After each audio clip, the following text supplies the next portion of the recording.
Төреғали Төреәлінің қарындасы Фариза Төреәлінің жары Фаризаның туған күнін ерекше сый-құрметпен құттықтады. Бұл туған күн тек қана екеуіне ғана арналған отырыс болды. Өте керемет әрі әсерлі, эмоцияға толы кеш болды. Әдемі көйлегіңді киіп шық, кешке сені алып шығамын деп өзіне ескерткен. Бала күнімнен туған күнді тойлауға жоқпын. Өзімнен бұрын жақындарымды ойлап бәрін жасағым кеп тұрады. Бірақ сол ниет үшін Алла өзі қуантып қояды екен. Тосыннан жақсылықтар. Шүкір. Сен мұны әлемге қаншалықты бере алсаң, соншалықты аласың. Заңдылық.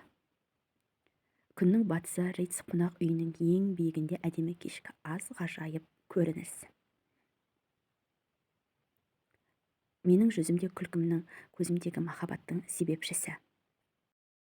Менің жүзімдегі күлкімнің, көзімдегі махаббаттың себепшісі. Қабылдаймын Аллахтың шексіз мейірімін, қамқорлығын және де 101 ұшты гүл берілгенін көрсетті.